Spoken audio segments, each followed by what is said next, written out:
Welcome to the Land Investing Business Secret Podcast, where each short episode we talk about the strategies, experiences, and the tools to help you launch, grow, and scale your land business. Learn how to find freedom within your own business, find out ways to build consistency in your processes, and hear how other everyday land investors are winning so you can get to the next step closer to building your dream life through your land business. And I'm your host of the Land Investing Business Secrets Podcast by Pebble, Jesse Kwong. Hey, how's it going? It's Jesse here from the Land Investing Business Secrets. This episode is literally like a head explosion of information. If you're hearing this right now, you better make sure you stick around because I've got Ray here. He's coming on here to really talk about what he's doing. And it's pretty unbelievable. I actually say that to him on this show, but it's awesome to see how well he's doing. And you will literally get actionable things out of this episode. So do not miss it.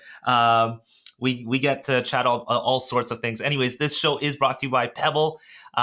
If you are looking to systemize, get everything in order, actually organize, and treat your land investing business like a business from the get-go. And we are seeing this more and more needed as we've gotten away with a lot these last few years in land. We didn't really need to treat things like a business.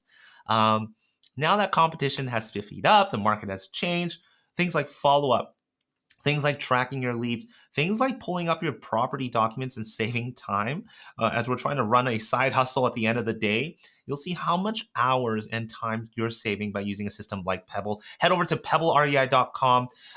Make sure you hit the book a demo button on the top right corner there. Jump on a call with me and we can sort of see if this is even a good fit for you. Other than that, guys, you're going to love this episode. I did. I certainly did. I learned tons. So here it is. Cheers.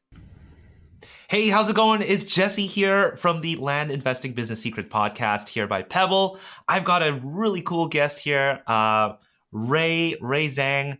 How are you doing? Good. How are you, Jesse? It's a pleasure to be here. Good. Yeah. I appreciate you coming on. And well, let's just start with the conversation. Tell me about you. How did you get into land investing?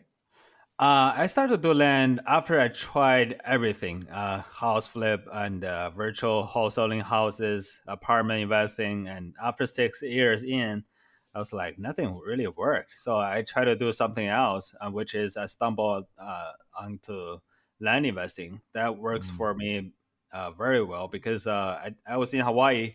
I do this virtually in the mainland United States. So. Oh. Wow. So you were living in Hawaii and doing that on the mainland from Hawaii. Correct. Yes. I love that. So if you didn't know, both me and my partners are also remotely running our land business. I'm up here in Canada and he's all the way in Seoul, South Korea. So it's great to see people are doing this literally virtually, right? So remotely from everywhere. Now, I have an interesting question to ask you. You mentioned you gave housing, fix and flips, wholesaling a try. You said you wholesale as well, right? Correct. Yeah.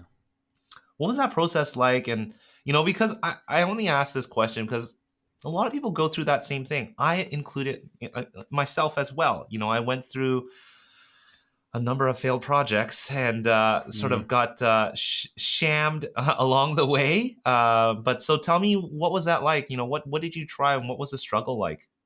The struggle was mainly a geography problem because I was in Hawaii and I tried to do the wholesaling houses. It's hard there.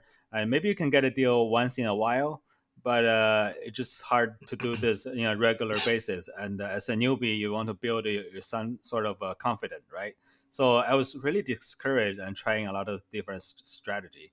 And then I was like, okay, wholesaling houses locally won't work. Let me try virtual wholesaling houses. So that's even harder.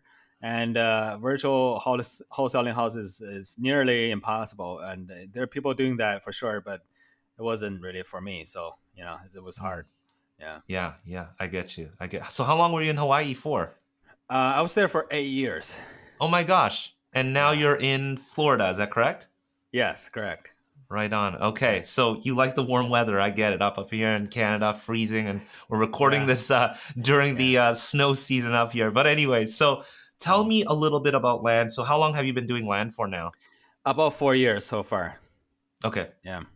And I'm gonna jump right into things, Ray. What is Sure. your secret sauce? I recently saw how you were performing with your land business. What are you exactly? Well, why don't you tell us sort of how you approach land and what you're doing with land right now? So at the beginning, I do things very different than what I'm doing right now. So at the beginning, I just try to wholesaling in the areas that are very cheap. For example, I buy land for $1,000, and the next day I sell them for 2,500. Right.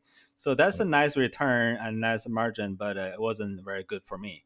After I've done almost 200 deals in my first 2 years, I was just tired of it, and the third year didn't perform that much, and but I made a decision. I try to be the land guy, right? So I contact a lot of people, and people refer me, and I came across this military. He don't want me to disclose his name, but he taught me everything about what I'm doing right now. So, which basically you do only land flip in the major markets, but not inside. It's kind of like a donut strategy, right? You go surrounding the major markets. So infill lots, major markets.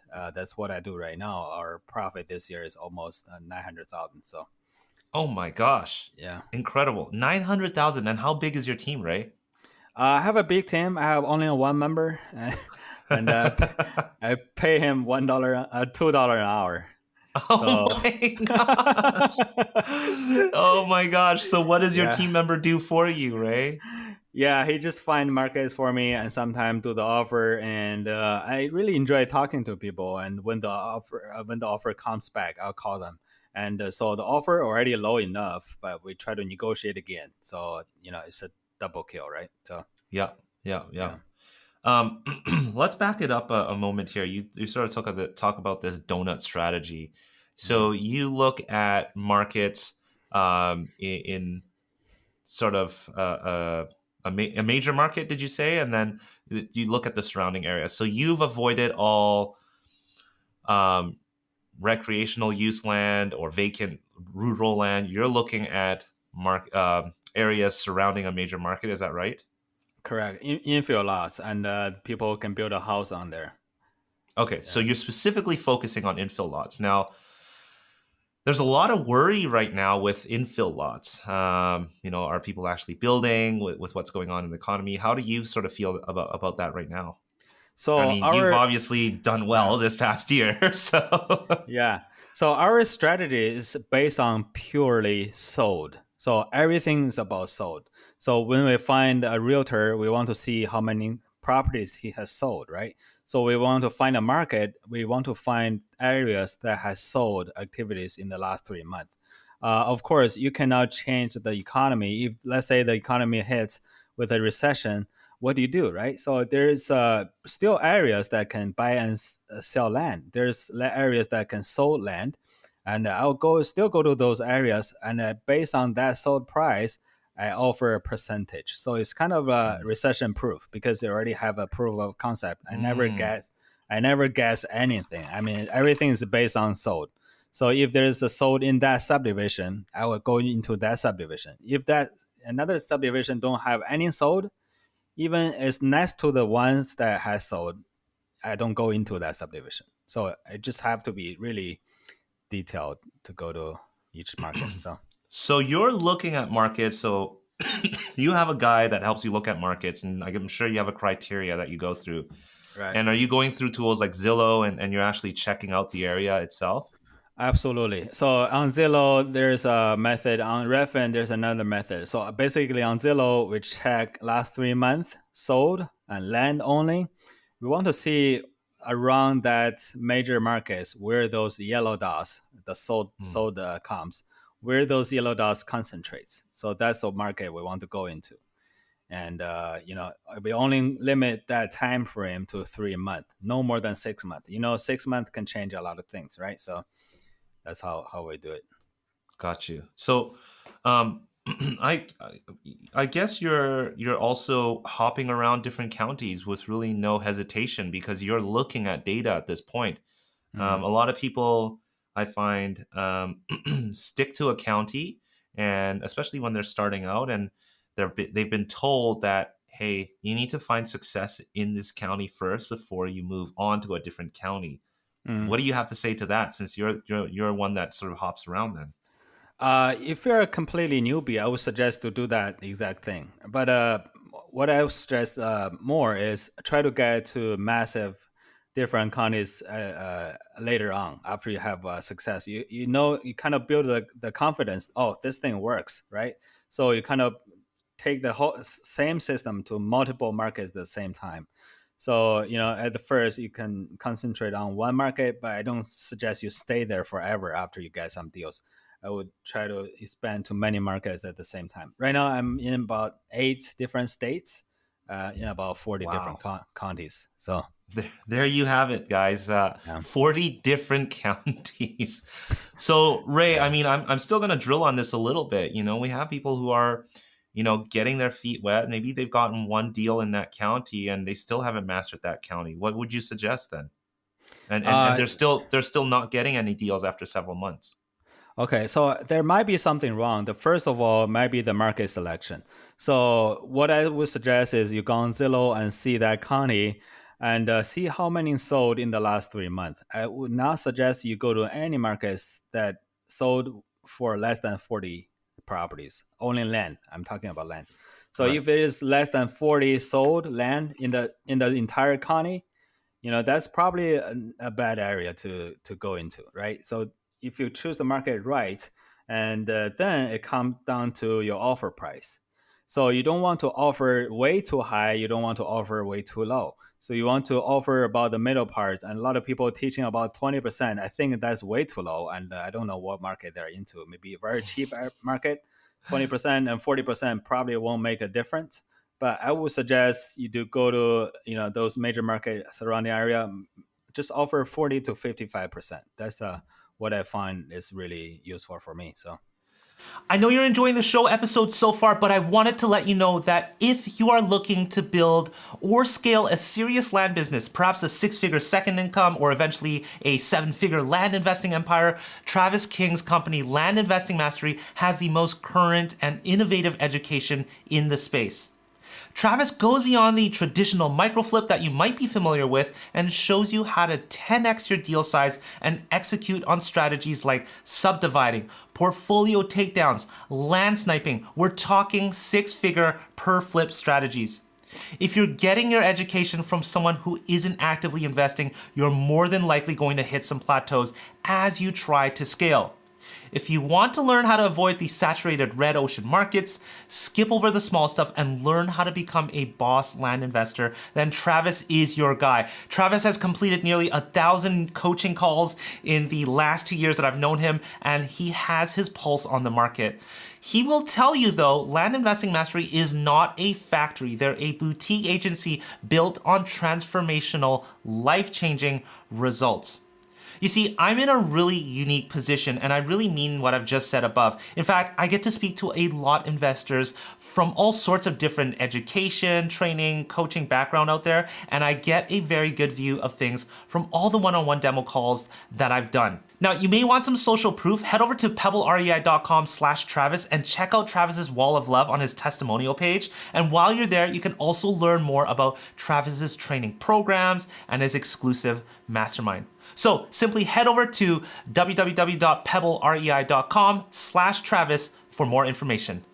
I hope you guys are writing this down. Ray is literally dropping gems on this episode here. He has no holding back here, sort of sharing. That was my next question. You mean, so how much do you offer? Now, here's the thing. You have data around the area, and you're saying 40 to 50% right out of the gate there. And these are specifically for infill lots. Now, when you're sort of making offers, do you typically approach them with a conversation first that you're interested in purchasing land, or are you coming right out of the gate with an offer for them? yeah, I send them a direct mail, and that's an offer letter, 2 pages. So one page, the first page is talking about who I am, what my company is, what I do. And the second page is the purchase agreement, or people call it the contract, right? So we have the address of the land, I have the name, and I have the lines that you can fill it up. They can even sign it, and it's legally bound. If they want to sell, they can sign that and can Yeah. send it to the title company to close it. Right? I'm Yeah. interested in that first page. You talk a lot. You mentioned here, you talk about your company. Do you spend quite a bit of time on that first page talking about yourself and the company? I never talk about myself because I talk about them, right? It's just the same with friends and families. If you find a guy always talking about himself, you probably will walk away, right? So you always want to talk about them. What's going on with their life? Why do they want to sell their land? And what if they don't sell the land? What if they sell? What I get, are they going to use the money for? Right? That's part of the Right. negotiation. So you try to be friends with them after they call back. So Yeah. yeah. Now, here's one thing that we talked about before hopping on this show is you work. Well, I'll let you say it. How many hours a day do you typically spend on land? Very minimum, about two to 3 hours a day on the land business. So right now I have a coaching business that take me a lot of time, but for as far as land, not very much because of that offer letter. We send those offer letter. I call them the little armies. Right? They kill all the non-motivated sellers, right? So all those motivated sellers, they will call you back, and the rest you already killed them, right? So with your offer letter, so you save a lot of That time. is that. I think you're gonna have a lot of people thinking, "Come on, Ray, really? 2 to 3 hours a day, Yeah, one VA, which you're paying less than minimum, and you've racked in about almost a mil in the last yeah, 12 months." yeah, Ray, yeah. can this get any better? This is unbelievable, which is awesome. I'm not saying anything negative here at all, but that's really really cool to hear. There's a lot of naysayers. I wouldn't say naysayers, but a lot of people who are struggling in the areas they're working. Clearly, you working out of 40 counties, you really spread yourself out there to look for properties. So I'd Mhm. imagine you spend a lot of time actually looking at data, looking at area, and doing your research. Then, Not too much. I have a method that you can do market selection in under 5 minutes. So I'm oh gosh, gonna share another secret of mine. You just go to ListSource. I mean, have you heard about ListSource, right? And yes, yeah, ListSource is a list company, and it has all the data for the entire states for all the real estate data.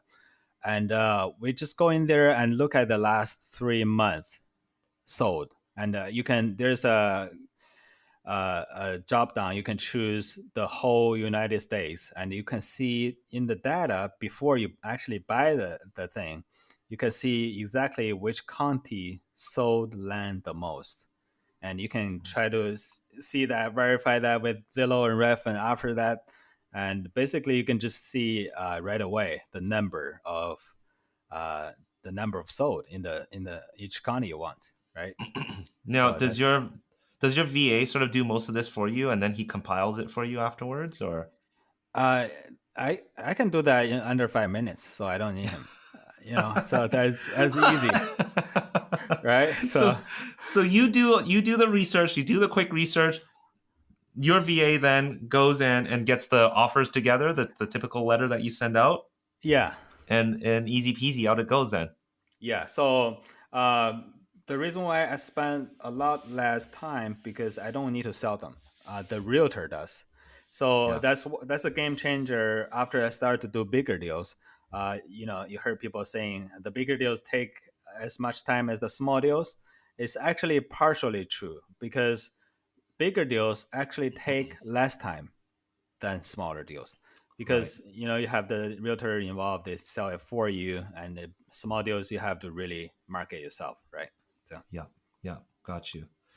Ray, I'm going to ask you a question that might trigger some people. I'm not sure. I'm a little bit scared to do this, but we spoke about it before this call. You're not born in America. You have an accent. yeah, My parents came I believe you're originally from China. Am I correct? yes, And so are my parents. And I've heard this before, and people have asked me this. People with different backgrounds, ethnic backgrounds, an accent. This is a real thing that I get asked, and I hope nobody takes mm, this to offense, and I hope you certainly don't take this to offense or anything like that. But yeah. does that I mean, has that ever affected anything? Has that because I've literally had people who've asked me that. Hmm. I think that's a concern in their mind. That might be they have self doubts or kind of self doubts conversation between themselves, right?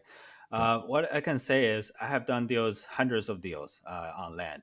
I yeah, spoke to many people every single day. yeah, There is not a seller that tell me, "Hey Ray, you have this thick accent. yeah. I don't even understand." Sometimes I joke about it. I tell the seller, Love it. if you don't understand my English, that's fine. I'll speak Chinese to you, right? So they they laugh. I mean, Yeah, so it's not about what accent you have. It's about yeah. really about interaction, and you care about them more than a deal. So they will respond nicely, I guess.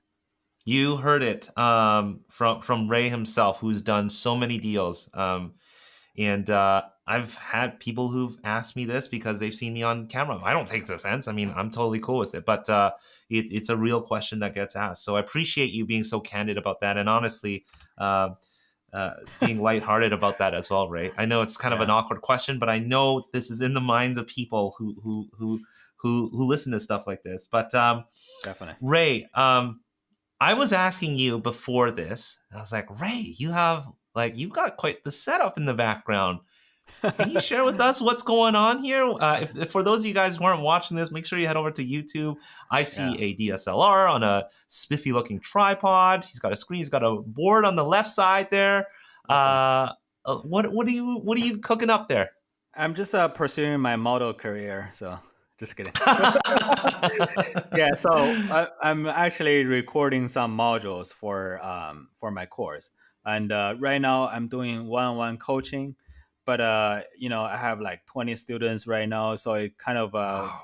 overwhelm me. I want to help more people, right? And there people need Yeah. more, so I think the recording modules will help more people. That's what I'm doing right now. Ray, if somebody wanted to get a hold of you, clearly you know what you're doing, and you have a very specific approach to the way you're doing land. What's the best way if you're open to sharing your information? What's the best way Definitely. people can reach out to you and maybe even learn a little bit more about the modules that you're creating? Definitely. So you can add me on on Instagram.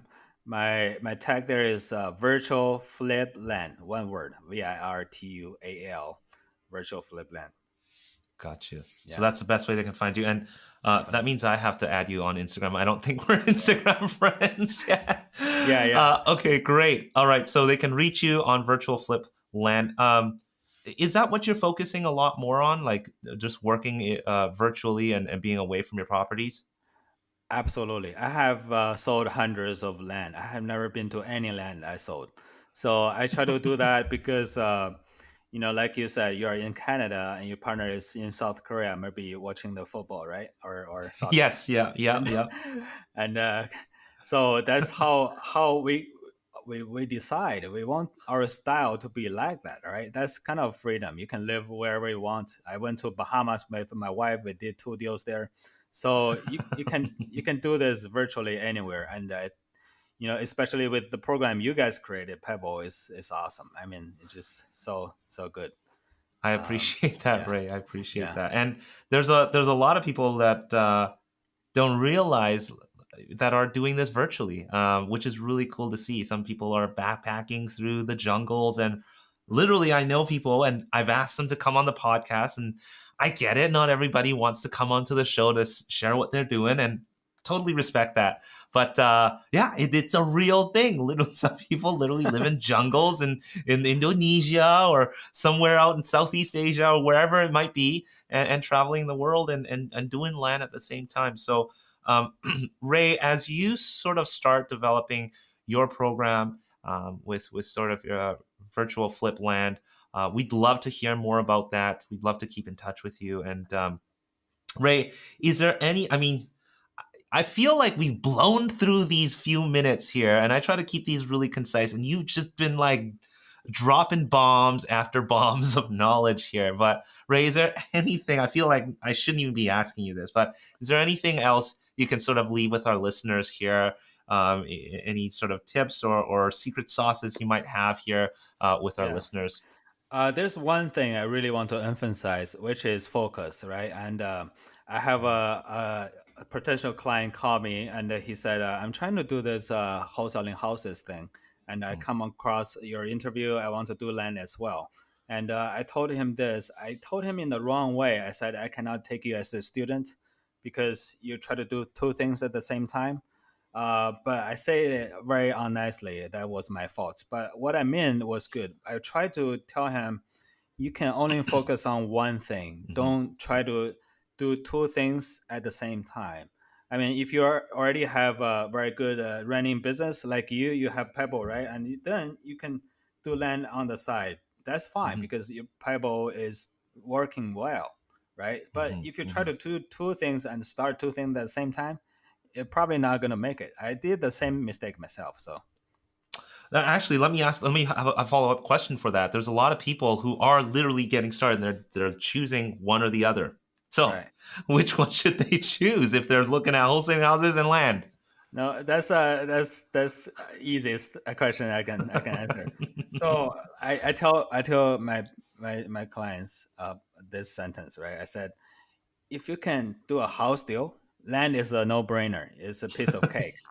If you cannot do a land deal and you try to go into houses, you're gonna make it. Not gonna make it, right?